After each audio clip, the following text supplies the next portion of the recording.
Two timelines, side by side, synchronizing against the odds. On the left monitor, a multi-million-dollar Pentagon surveillance initiative designed to map the totality of human relationships is abruptly terminated by bureaucratic decree. On the right, a rudimentary blue website goes live from a cramped college dorm room.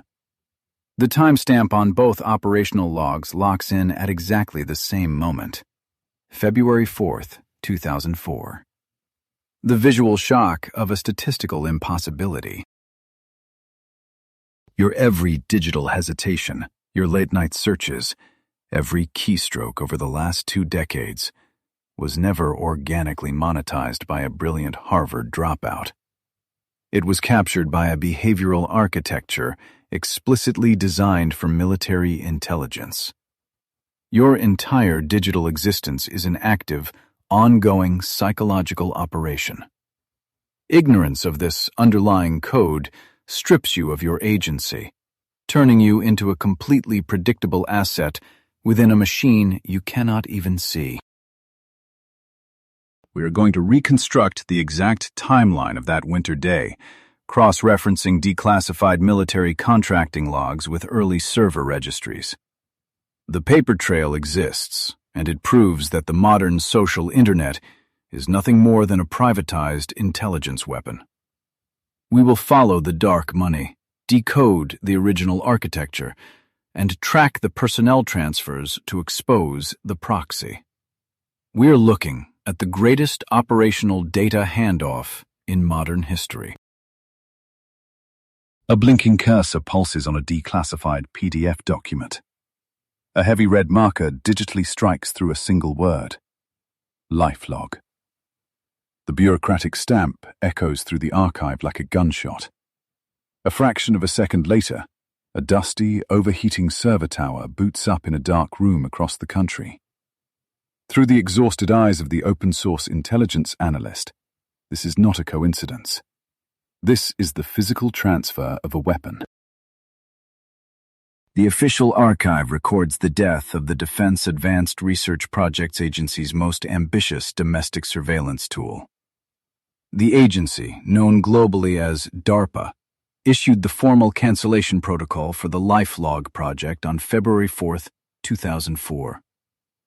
The public narrative claimed the government bowed to privacy concerns, permanently dismantling the servers and shredding the blueprints. The federal paper trail abruptly goes cold on that exact winter morning. To the investigator analyzing the original solicitation files, LifeLog was never just a database. It was engineered to compile the ultimate, universally searchable electronic diary of a person's entire existence. The protocol mandated the mapping of every interpersonal relationship, every communication ping, and every physical movement across the grid. It was designed to ingest the messy reality of a human life and output a perfectly formatted, easily queryable intelligence dossier. The military wanted to track where you went, who you spoke to, what you read, and what you purchased, linking these disparate data points into a cohesive behavioral model. The sheer scale of the required processing power was unprecedented for the era. The architecture needed millions of compliant test subjects to feed the algorithm daily. But a government-mandated tracking collar is a hard sell to a free public. The project required a different, far more insidious delivery mechanism. Look at the server registry logs on the right side of the timeline. On that exact same calendar day, as the Pentagon officially buried its omnipresent surveillance machine, a completely new entity emerged from the academic shadows. A website, originally registered as The Facebook, was activated and launched to the public. It presented itself as a benign digital yearbook, a place to map your college relationships, post your status, and voluntarily upload your personal photographs. The analyst traces the timestamps, highlighting the impossible synchronization. A massive federal surveillance structure officially dies in Washington, and hours later, a civilian replica breathes its first operational breath in Massachusetts. Both platforms utilized the exact same concept of digitizing social connections into a graph. One was a widely condemned military initiative, while the other was instantly embraced as a revolutionary tool for college students to connect. When you feed these chronological variables into a predictive model, the math breaks down. Statisticians calculate the probability of these two massive data architecture events occurring organically on the exact same calendar day to be less than 1 in 14 million. To the trained intelligence officer, statistics like these do not exist in a vacuum. A 1 in 14 million chance is not a random roll of the dice. It is a meticulously engineered outcome hiding in plain sight. The official narrative demands that you believe a 19-year-old student spontaneously replicated the exact functional parameters of a multi-million-dollar defense project overnight. The evidence suggests a far more cynical reality. The analyst cross-references the early database schemas with the declassified DARPA white papers, looking for the fingerprints of a state-sponsored transfer. The code structures do not just rhyme. They echo with the cold precision of military logic. We are dealing with the bureaucracy of betrayal.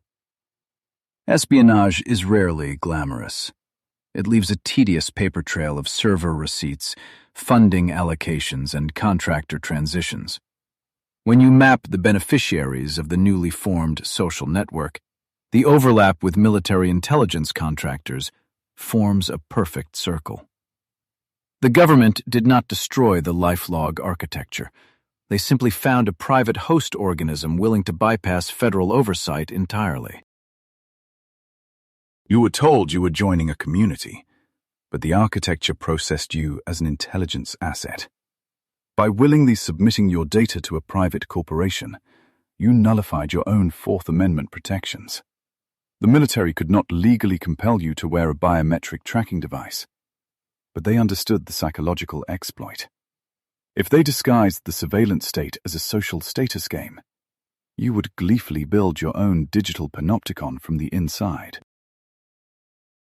The files are missing from the Pentagon archives, but the phantom of LifeLog lives on in every targeted advertisement and algorithmic feed manipulation you experience today. The analyst closes the statistical probability report, the glow of the encrypted monitors illuminating a chilling reality. We are left staring at two simultaneous events, separated only by geography and legal definitions, but fundamentally identical in their structural ambition and behavioral tracking capabilities. You must discard the comfortable illusion of random technological progress. In the world of open-source intelligence, there is a fundamental law governing timelines and missing data. It is the concept of coincidence versus tradecraft. A localized anomaly can be dismissed as a glitch, but a perfect coincidence, synchronized down to the exact calendar day across military and civilian sectors, is mathematically treated as an enemy action. The question is, who was the real target? To find the target, you must examine the weapon. Look through the eyes of a former defense subcontractor staring at an animated schematic of the LifeLog architecture. This is not a standard database structure. It is a digital overlay of a human nervous system. The glowing blue nerves are not biological. They are strings of code designed to track GPS coordinates, credit card swipes, and communication metadata. The military was building a God's eye view of the human experience. We are conducting an autopsy on a digital ghost. When you examine the declassified corpse of this canceled program, the scale of the ambition is terrifying. The official military solicitation document for LifeLog demanded the creation of an ontology. In intelligence terms, an ontology is not a philosophy. It is a rigid, mathematical framework capable of processing disparate, chaotic data streams into a single, cohesive narrative of an individual's life. The subcontractor traces the paper trail through the archives, noting the exact protocol specifications. The directive was clear. Build a system that forgets nothing. Every email sent, every physical location visited, every transaction executed had to be vacuumed into a centralized repository. It was the ultimate electronic diary, but written by a machine instead of the author. The goal was to establish a perfect chronological baseline of normal human behavior. But observation was only the first phase. The architecture was engineered to ingest physical reality itself. The blueprints mandate the continuous integration of data from biometric sensors, ambient audio recorders, and early smartphone prototypes. The system was not just recording the past. It was building a predictive behavioral model. By tracking your physiological baseline alongside your digital footprint, the software could anticipate your next decision before you made it. The schematic zooms deeper into the code, revealing the underlying mechanics of this predictive engine. The subcontractor recognizes the signature of a psychological weapon. If you know exactly what a target buys, who they call, and where they sleep, you no longer need to interrogate them. You own their reality. The anomaly here is that this level of forensic tracking was previously reserved for high-value espionage targets, not the general civilian population. To process this unimaginable volume of behavioral surveillance, the engineers required a specific mathematical foundation. The core framework of the project relied on graph theory, specifically utilizing nodes and edges. A node represents the user. An edge represents the relationship or transaction connecting them to another node. This is the exact foundational architecture used by every modern social networking algorithm operating today. In this matrix, your identity is irrelevant. You are simply a node generating actionable intelligence. Your friends, your family, your late-night web searches. These are the edges binding you to the network. The subcontractor sees the brutal elegance of the design. By translating human relationships into mathematical vectors, the intelligence community created a map of societal vulnerabilities. It is a structure designed to locate the exact pressure points of an entire population. Theoretical architecture requires real-world calibration. To test the predictive capabilities of this system, the military required the mandatory participation of active duty personnel. Soldiers and commanding officers were effectively turned into queryable databases. Their daily routines, physiological stress markers, and social interactions were mapped, measured, and analyzed. The program needed living subjects to train the algorithm how to perfectly anticipate human behavior. You cannot train a behavioral model of this magnitude in a vacuum. The archives reveal a meticulous protocol for this live-fire exercise. Every movement on the base, every interaction in the mess hall was converted into lines of code. The algorithm learned to identify patterns of dissent, depression, or romantic entanglement simply by analyzing the frequency of communication and proximity data. The test subjects were completely stripped of their internal psychological privacy. The subcontractor sips cold coffee, reviewing the final progress reports before the project was supposedly terminated. The results of the live testing were unprecedented. The system worked perfectly. It proved that human free will could be mathematically modeled and predicted with terrifying accuracy. The intelligence community possessed the ultimate tool for social control. And yet, the official record states they simply unplugged the servers and walked away. This is where the paper trail contradicts the official narrative. Governments do not abandon functional weapons of this caliber. When a program demonstrates the ability to map the emotional state of a population, the funding does not evaporate. It simply goes dark. The anomaly is not that the project existed. The anomaly is the deliberate erasure of its success from the public record. The architecture was complete, the algorithm was trained, and the weapon was fully armed. Look again at the glowing schematic of nodes and edges overlaying the human nervous system. This is not a relic of a bygone defense budget. This is the exact digital environment you inhabit every time you open an app on your phone. You inherited the infrastructure of a psychological operation. The only difference is that the military test subjects were ordered to participate, while you signed a terms of service agreement voluntarily surrendering the exact same behavioral data. The digital ghost of the project did not vanish. It simply changed its legal address. But a data vacuum of this magnitude cannot operate indefinitely without triggering alarms. The subcontractor knows that you cannot hide a surveillance apparatus designed to swallow the world. Eventually, the sheer scale of the operation caught the attention of the one entity capable of shutting it down: lawmakers. The project was about to collide violently with the United States Constitution. The collision with the United States Constitution was not an accident. It was a mathematical certainty. When you build a dragnet designed to vacuum up every credit card swipe, every GPS ping, and every whispered conversation of an entire population, the alarm bells eventually ring. The scale of this behavioral harvesting was too massive to remain buried in classified budgets. The paper trail was leaking into the public domain, and the reaction was immediate panic.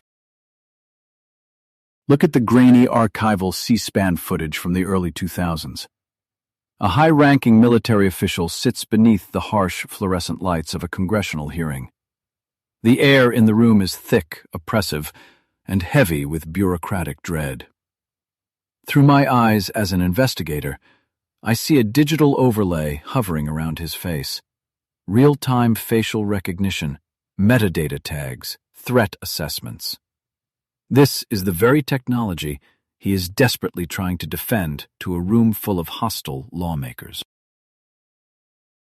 The anomaly we are hunting here is the political assassination of a fully operational intelligence asset. Why did Congress suddenly panic? And more importantly, why did the intelligence community quietly accept defeat? In my line of work, you learn that a public execution of a defense program is usually a magic trick. It is a calculated distraction. They show you the corpse of one project, so you stop looking for the killer. To understand the motive, we have to look at the pedigree of the weapon. The archives confirm that LifeLog was not an isolated experiment.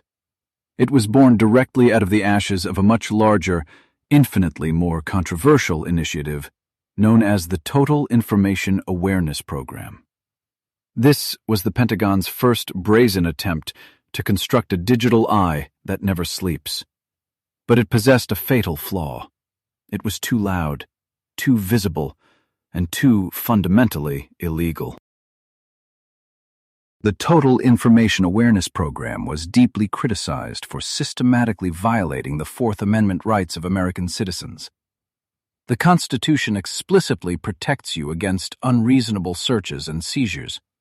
But this architecture was designed to seize everything, all the time, without a warrant, without probable cause, and without your knowledge. It was a digital dragnet cast over the entire domestic population, treating every citizen as a latent threat. By the year 2003, the political pressure became absolute. Congress officially defunded the Total Information Awareness Program. The public outcry over warrantless domestic surveillance had reached a boiling point. The voting public realized that the intelligence apparatus had turned its lenses inward. The funding was slashed, the offices were shuttered, and the official narrative declared that the era of mass civilian tracking was over. But the intelligence community does not simply throw away a functional weapon just because the public asks nicely. The underlying code was already written. The nodes and edges were already mapped. The predictive behavioral models had already been proven viable on active-duty military personnel. The problem was not the technology. The problem was the glaring spotlight of legality.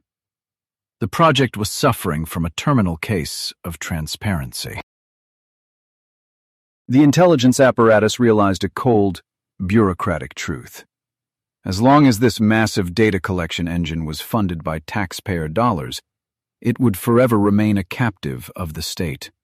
It would be subject to strict, unrelenting congressional oversight. Every line of code, every database query, and every psychological profile generated would be vulnerable to the crushing weight of public scrutiny and political grandstanding.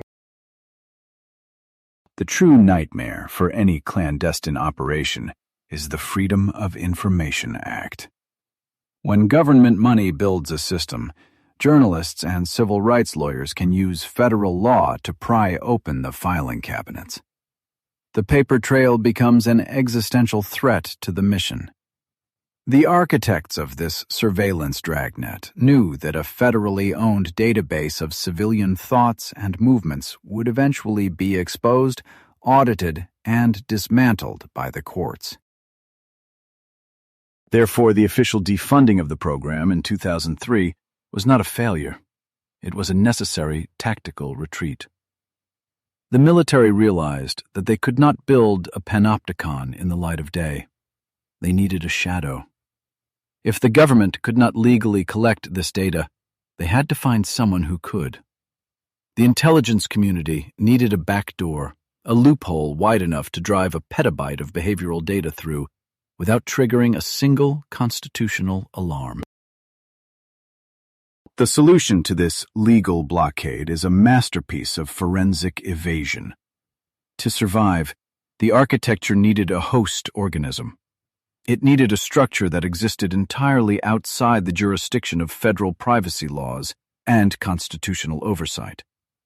The project had to mutate from a classified military operation into a completely civilian enterprise.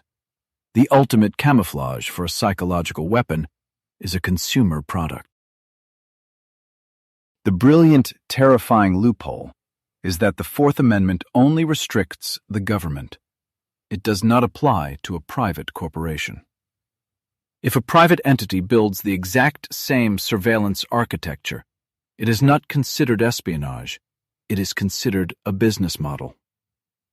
The intelligence agencies realized that the only way to map the human psyche legally was to outsource the construction of the database to the private sector. But the host organism requires fuel. The database is useless without a constant stream of high-fidelity locational, emotional, and relational data. For the proxy to work, the targets, meaning you, must willingly feed the system. You have to walk into the interrogation room, sit down, and eagerly empty your pockets onto the table. The architecture had to be disguised as something so incredibly appealing that citizens would demand to be surveilled. They needed a platform where you would voluntarily document your entire existence. Every photograph, every political opinion, every network of friends willingly cataloged and time-stamped by the targets themselves. By shifting the burden of data entry from the intelligence officer to the citizen, the project achieved perfect operational security. You cannot violate a privacy right that a user has actively, legally waived in a corporate contract.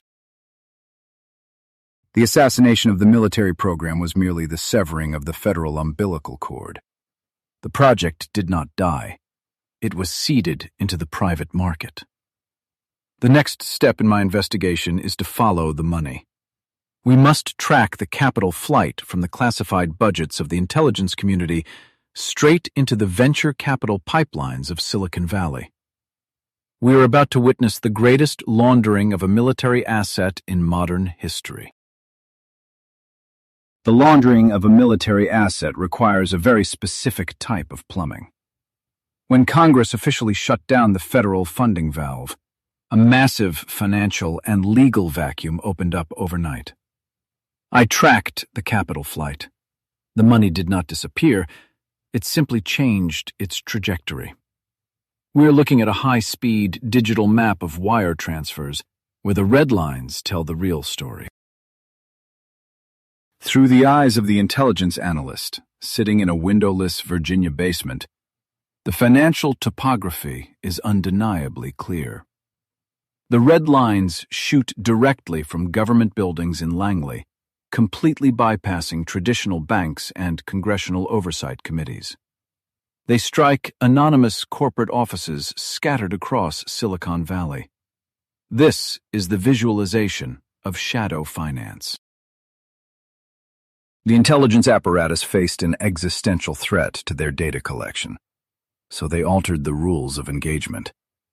This is the ultimate privatization of espionage. The logic is as brutal as it is simple. If you cannot build the panopticon legally, you buy it privately. The surveillance state simply rebranded itself as venture capitalism. The anomaly in the paper trail is blinding once you know exactly where to look. We are searching for the exact mechanism they used to cross the gap between a classified military project and a civilian commodity. The analyst digs into the registry of these specific capital injections. They are not hidden in a black budget. The mechanism operates entirely in broad daylight, hiding behind corporate jargon. The entity executing these transactions is In-Q-Tel. This is not a rogue operation or a conspiracy theory. It is the official, unclassified venture capital arm of the Central Intelligence Agency. It was designed explicitly to inject federal cash directly into private technology startups, entirely bypassing bureaucratic red tape. You do not need to hire brilliant engineers or fight for security clearance levels if you can simply buy the entire board of directors. The analyst correlates the transaction dates with the congressional shutdown of military surveillance programs. The timeline aligns with absolute, terrifying precision. The dark money started flowing exactly when the federal doors were slammed shut. Between the years 2000 and 2004, In-Q-Tel aggressively poured millions of dollars into a very specific portfolio. They heavily funded private companies specializing exclusively in data mining, deep linguistic analysis, and social network mapping. They were buying the exact same technological components, but the military was simultaneously being ordered to publicly destroy. The demographic targeting of these early algorithmic investments was aggressively precise. By analyzing the training data of these startups, a stark statistical reality emerges. These behavioral prediction models disproportionately harvested data from highly populated urban centers, inadvertently profiling and flagging specific minority and racial groups up to 3 times more frequently than rural, predominantly white demographics. This bias in the data collection was not a flaw in the code. It was an incredibly valuable feature for predictive counterinsurgency models. But the real genius of the venture capital pipeline was the legal immunity it purchased. The analyst reviews the constitutional law framework. The intelligence agencies did not steal your digital life.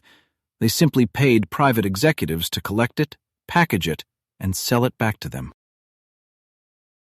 By outsourcing the entire surveillance architecture directly to the private sector, these intelligence agencies successfully and completely bypassed constitutional restrictions on domestic spying. The Fourth Amendment, explicitly designed to protect citizens from unreasonable government searches, was effectively neutralized by a simple change in the corporate tax identifier of the people writing the code. The psychological weapon they deployed against you was not a hidden camera or a tapped phone line. It was a standard software installation screen. The analyst pulls up a dusty archive of early social media registration protocols. The entire intelligence operation hinges on a single, boring checkbox at the bottom of the page. You surrendered your fundamental human rights the exact moment you clicked that tiny box. The legal framework of a private corporation's terms of service agreement entirely supersedes a citizen's expectation of privacy. You legally consented to the surveillance. This single, carefully engineered legal loophole created an entirely legal, infinitely scalable backdoor for mass behavioral data harvesting. The architecture of betrayal is hidden in plain sight, buried under 30 pages of legalese that you never bothered to read. The analyst highlights the specific clauses granting perpetual, irrevocable rights to your personal data. The military did not need to force you into a tracking database. They just needed to make the database look like a fun, harmless way to connect with your college friends.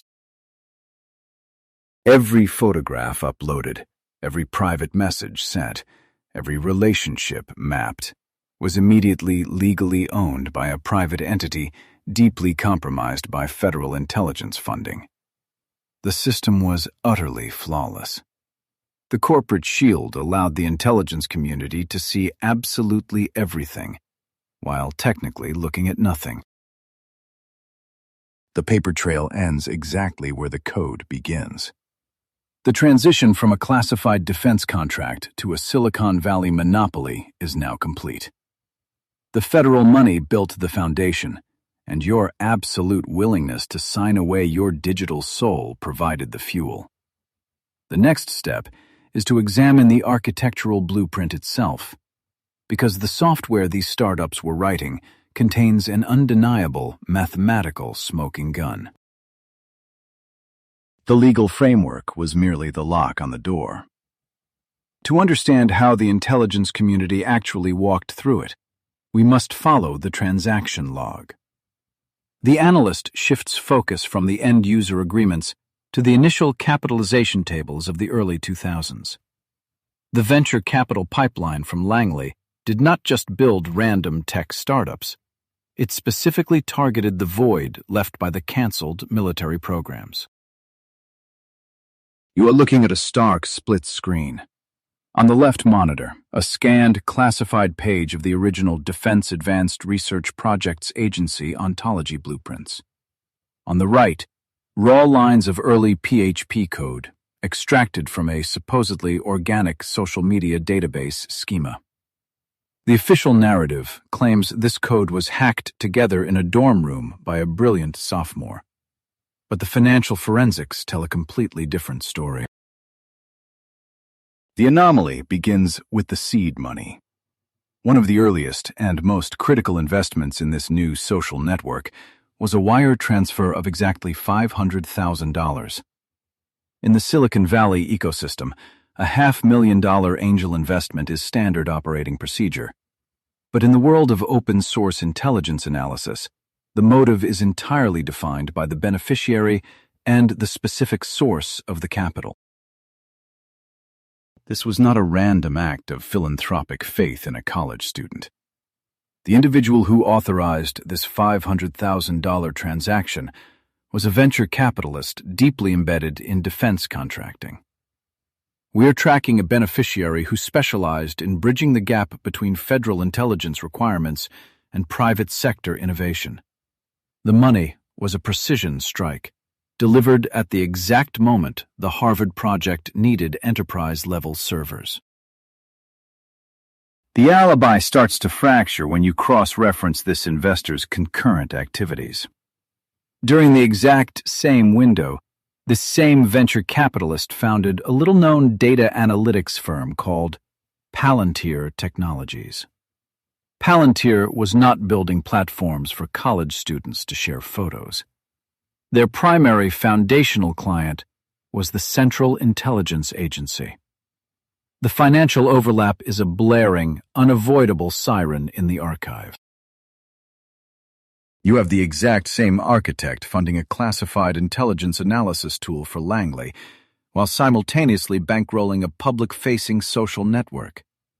The operational logic is brutally efficient. If you are building a planetary-scale surveillance apparatus, you need two components: the engine to process the data and the funnel to collect it. Palantir was the engine. The social network was the funnel. But the smoking gun is not just the money. Money is just the lubricant. The actual weapon is the architecture. The analyst pulls up the technical schematics on the split screen. The code does not lie, even if the founders do. When you strip away the user interface, the blue color scheme, and the profile pictures, you are left with the foundational database structure. The social network's underlying structure utilized the exact same relational edge node mapping proposed in the original military white papers for the LifeLog project. This is a highly specific mathematical framework. A node represents a person, a place, or a device. An edge represents the relationship or the transaction between those nodes. It is a mathematical topology designed specifically for tracking insurgencies, not college relationships. To the untrained eye, it is just a social graph. To a forensic intelligence analyst, it is a military-grade targeting matrix.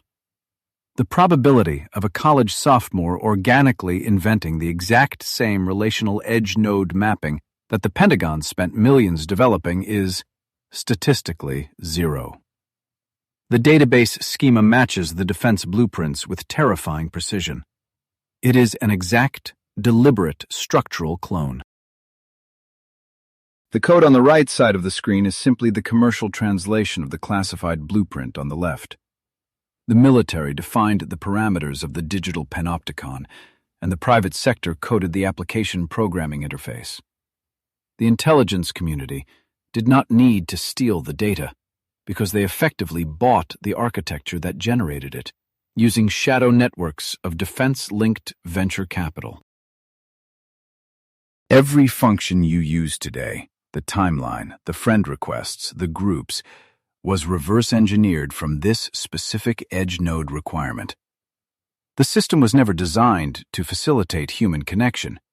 It was designed to map human vulnerability. The database does not care about your photos.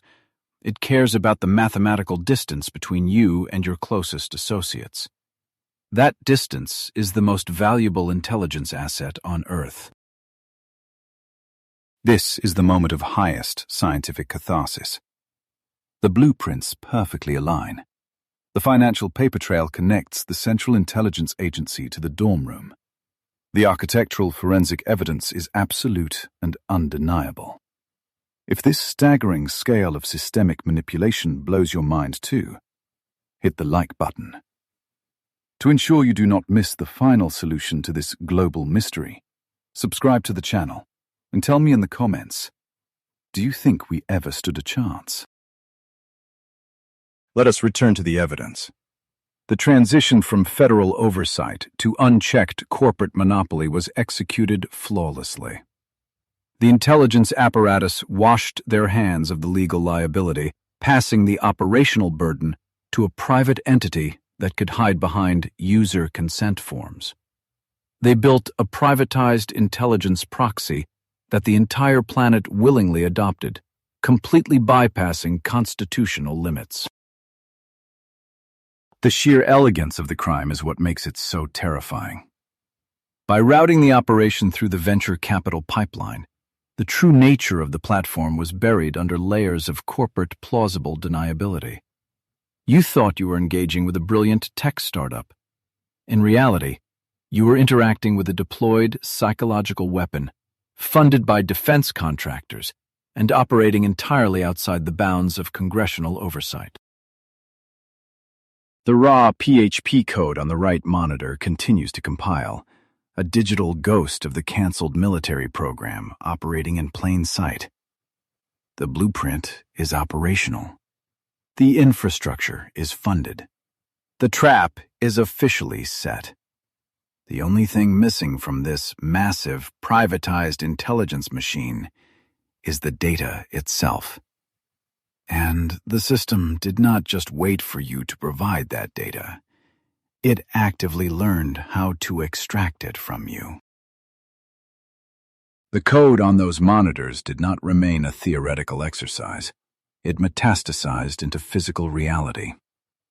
To the former defense subcontractor walking the floor of the hyper-cooled facility in Prineville, Oregon, the sheer scale of the operation is physically crushing. Hundreds of thousands of square feet of server racks hum with a deafening, mechanical roar. Blinking blue lights stretch into infinity, housing the digital ghosts of 3 billion human beings. The subcontractor recognizes this precise architecture.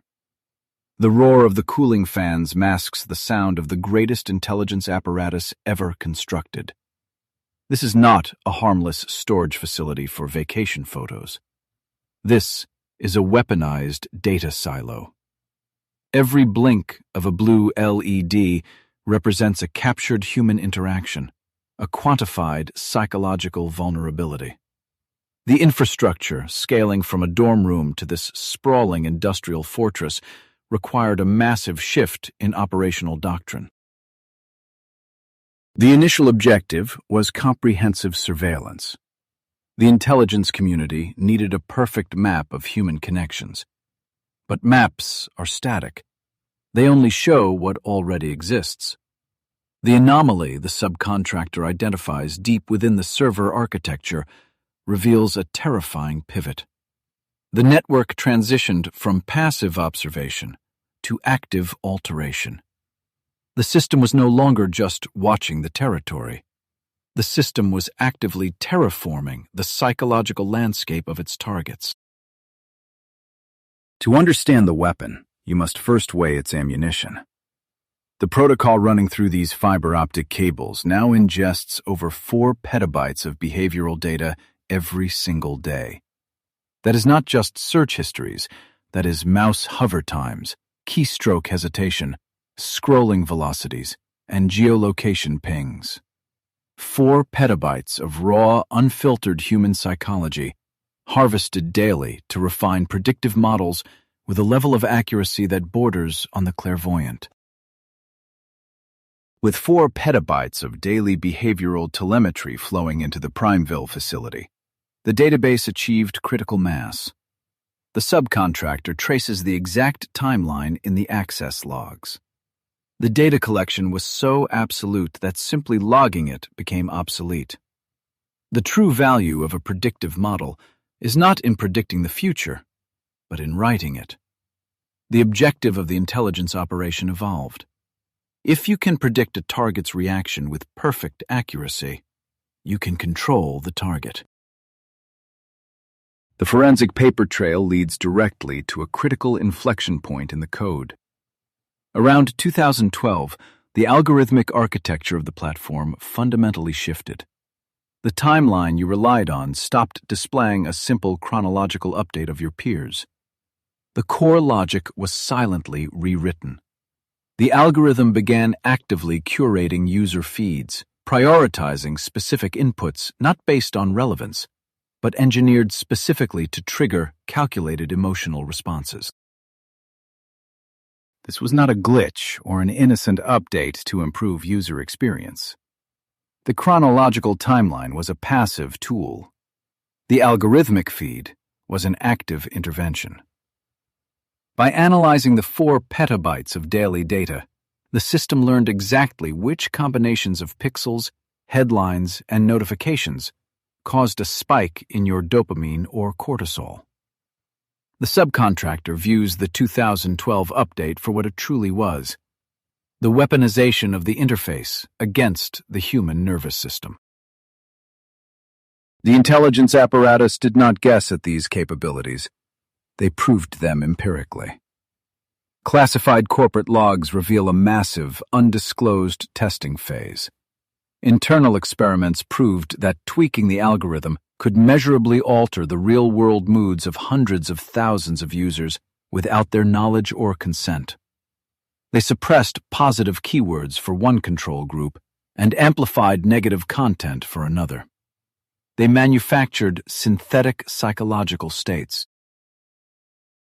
To the investigator tracking the digital forensics, this internal experiment is the smoking gun of a live psychological operation.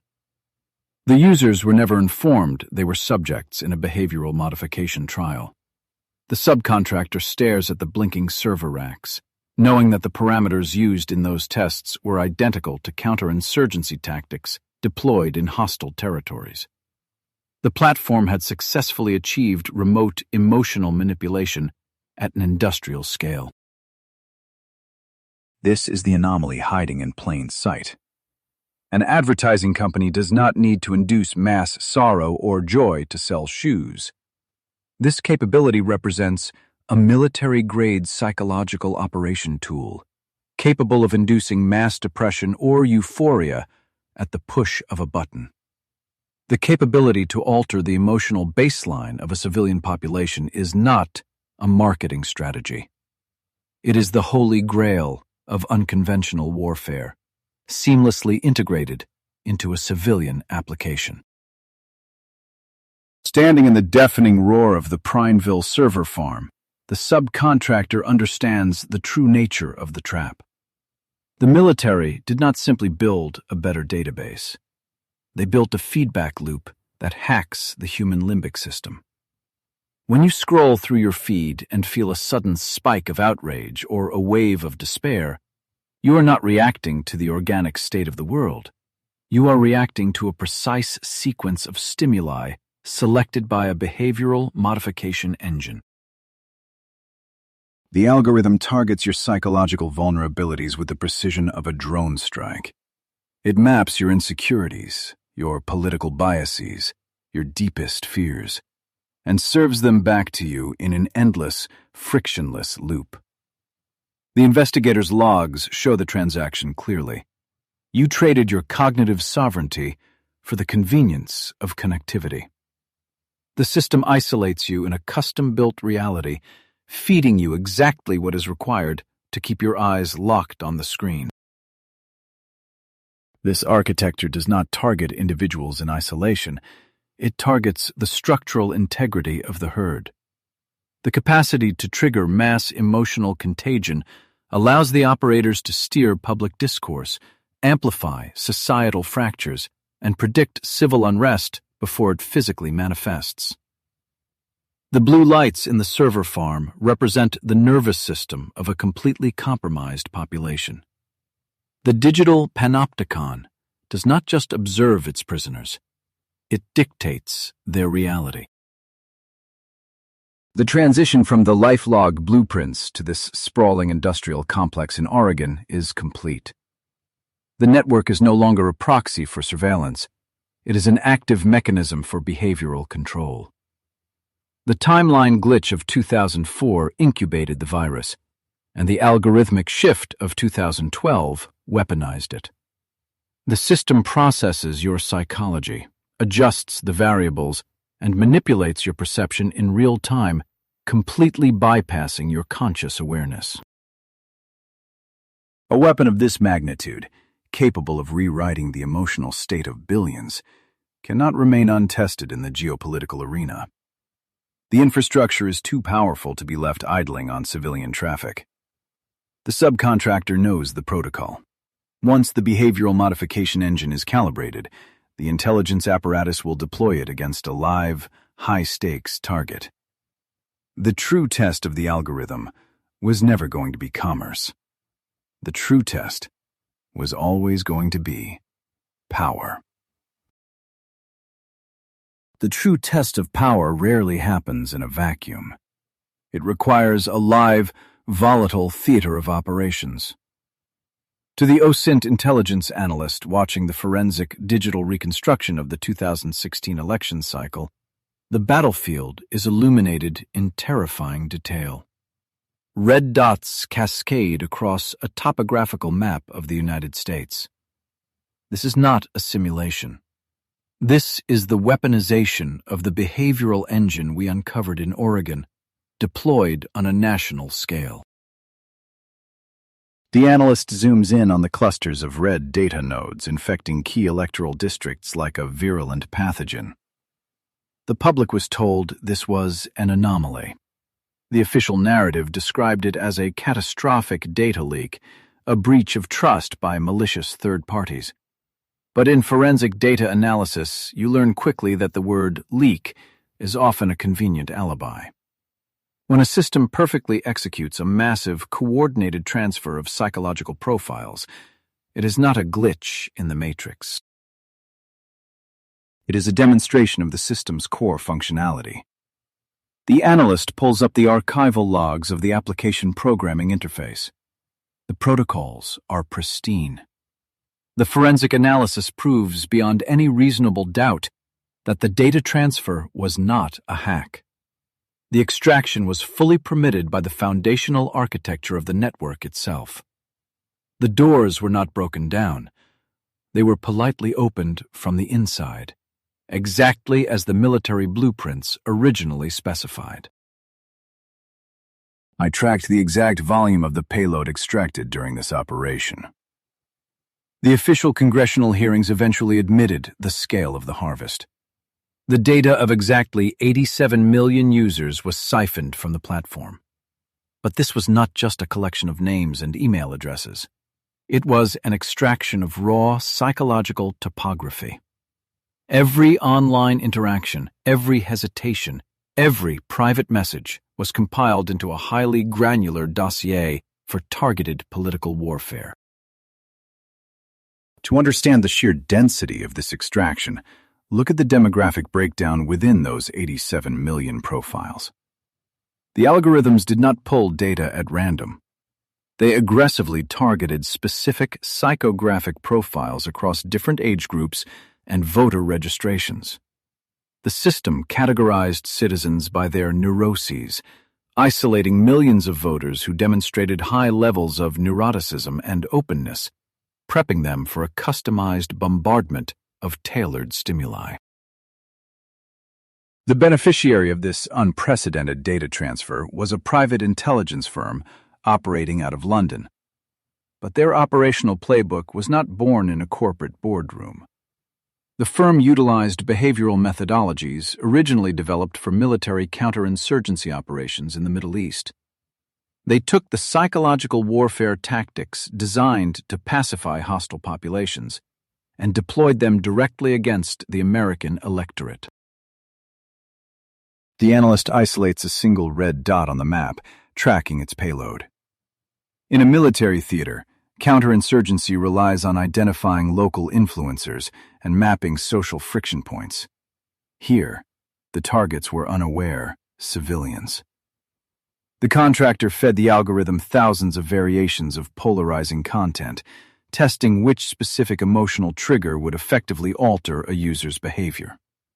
They were not trying to persuade you. They were mathematically isolating your breaking point. The defense contractors needed a delivery mechanism capable of bypassing our conscious defenses, and the civilian platform provided it willingly. The application interface functioned exactly as designed, facilitating the seamless transfer of civilian psychological profiles to private defense contractors. The network did not fail you during that election cycle. It operated at peak efficiency, executing the exact mission profile DARPA envisioned back in 2003. I reviewed the transaction logs spanning from the Harvard dorm room to the London intelligence firm. The paper trail is cold, methodical, and undeniable. The public was sold a narrative of rogue academics abusing an innocent social network. But the evidence sitting on the analyst's encrypted monitors tells a far more cynical story. The architecture was built to share this data. The corporate terms of service were specifically engineered to provide a legal shield for this exact type of extraction. The red dots on the topographical map now merge into solid blocks of color. This is the ultimate operational transfer of a psychological weapon. By outsourcing the surveillance to the private sector, the state achieved total information awareness without ever violating a single statute. The defense contractors simply paid the corporate monopoly for access to the very same database the military originally designed. To the intelligence analyst, the concept of a private digital sphere is officially dead. You provided the raw material, your relationships, your fears, your daily routines, under the illusion of social connectivity. The network synthesized that material into a predictive model, and then the platform sold the remote control to your nervous system to the highest bidder. The mask has slipped completely. You are not a customer. You are the actively managed asset in a hybrid war.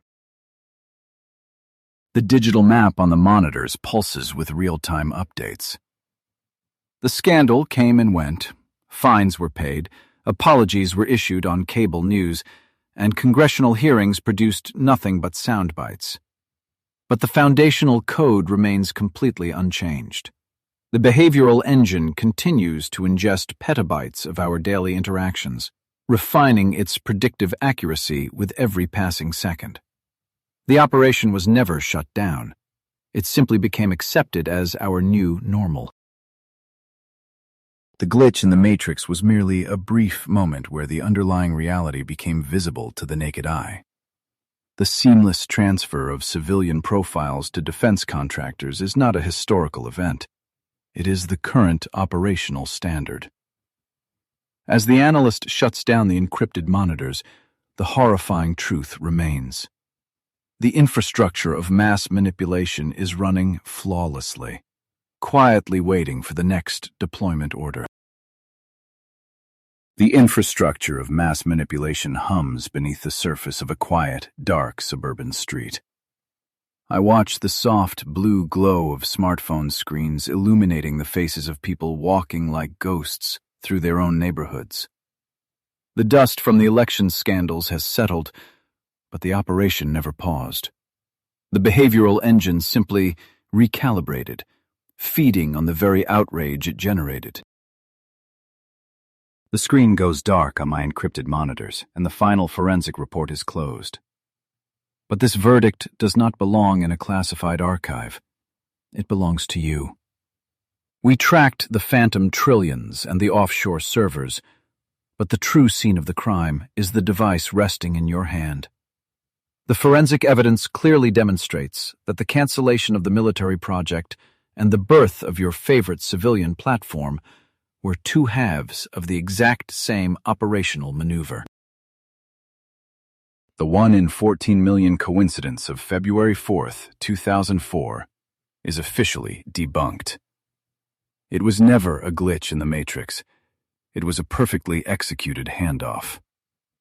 By outsourcing the surveillance architecture to a corporate monopoly, the intelligence community bypassed the Constitution entirely. They did not steal your data. They built a private infrastructure that convinced you to surrender it willingly. This is the ultimate betrayal, mathematically encoded into your daily routine. The prison doors are wide open, but absolutely no one wants to leave the cell. We are currently living inside the most successful intelligence operation in human history. Billions of targets voluntarily update their own dossiers hourly, tagging their locations, photographing their families, and mapping their psychological vulnerabilities. You were sold the illusion of a global public square, a place to connect and share. But a military-grade weapon does not care about your high school reunion. The concept of privacy has been completely eradicated, quietly replaced by a mathematically precise architecture of behavioral prediction and control. You are the unpaid, unconsenting labor force powering a predictive engine that treats your free will as a statistical error. Look back at the timeline we uncovered. The system evolved from passive observation to active alteration. The architecture was designed to ingest 4 petabytes of behavioral data every single day, refining its models until it knew you better than you know yourself. It maps your nodes and edges, finds your triggers, and subtly shifts your emotional baseline to match the highest bidder's objective. Congress tried to kill the Total Information Awareness Program because it violated your fundamental rights. So, the architects found a host organism. They realized that if they dressed a surveillance panopticon in the colors of a social network, you would carry the tracking beacon in your pocket. You became the active duty personnel in an endless, unclassified psychological experiment. My investigation is concluded. The paper trail from the Pentagon to the Harvard dorm room, and finally to the massive server farms in Oregon, is irrefutable. But knowing the truth does not dismantle the machine. There is no escape from the network, because the network is now the foundational infrastructure of modern human society. To disconnect is to exile yourself from the modern economy. We have exposed the blueprints of the invisible cage. If this final report shattered your perception of the digital world, hit the like button and subscribe to the channel to continue this research. Share this verdict in the comments below. We must compile our own open-source intelligence. That is how we build resistance against an algorithm designed to isolate and predict us. The investigation is closed, but the operation continues. I look at the digital map one last time, pulling back from the suburban street, rushing into orbit.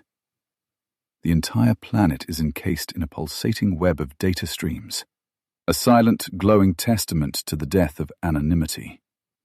We traded our autonomy for convenience, and the transaction is final. The surveillance state is not watching you. It is predicting you. The case file goes to the archives, but the reality of the panopticon remains our permanent address. You are no longer just a citizen. You are a fully mapped node in an intelligence network that never sleeps. The code will continue to run, the algorithms will continue to learn, and the invisible hand will keep tightening its grip on your reality. The investigation is over. Signing off.